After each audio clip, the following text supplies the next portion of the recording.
U.S. Trade Representative, USTR, Katherine Tai, an economic nationalist, is currently reviewing the billions of dollars worth of tariffs on China-made goods in accordance with trade laws that require tariffs to be reviewed every 4 years. The China tariffs were first imposed in 2018 and 2019 by then-President Trump to counter decades of free trade policy that helped eliminate nearly 4 million American jobs in the last 2 decades. In an interview with Reuters, USTR officials suggested that the review process is likely to wrap up before the end of the year. Industry insiders expect a decision to be made around September. The China tariffs work to usher in a much-needed manufacturing boom across the U.S. while not raising prices for American consumers. Likewise, a study from the Economic Policy Institute, EPI, notes that there is no connection between tariffs and inflation. Biden has hinted at further entanglement with China in recent weeks.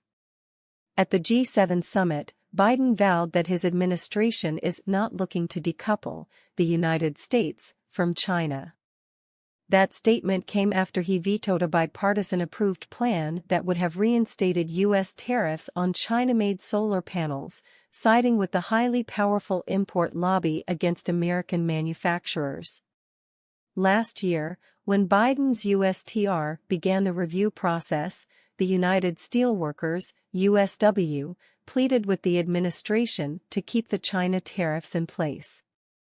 Too many U.S. companies have failed to take needed actions to address the threat posed by Chinese Communist Party, CCP, policies, USW executives wrote. Many continue to outsource production and research and development, undermining U.S. competitiveness and national security interests. Our government must act in the national interest to strengthen our economy for the future. A number of Republicans want Biden to go even further than keeping existing U.S. tariffs on China. Senators Tom Cotton, Republican Arkansas, Ted Budd, Republican North Carolina, Rick Scott, Republican Florida, and J.D. Vance, ROH, have proposed legislation that would end the nation's free trade policy with China altogether. Similar legislation from Senator Josh Hawley, Republican Missouri, would do the same. From 2001 to 2018, United States free trade with China eliminated 3.7 million American jobs from the economy, 2.8 million of which were lost in American manufacturing. During that same period, at least 50,000 American manufacturing plants closed down. Those massive job losses have coincided with a booming U.S.-China trade deficit. In 1985, before China entered the World Trade Organization, WTO, the U.S. trade deficit with China totaled $6 billion. In 2019, the U.S. trade deficit with China totaled more than $345 billion.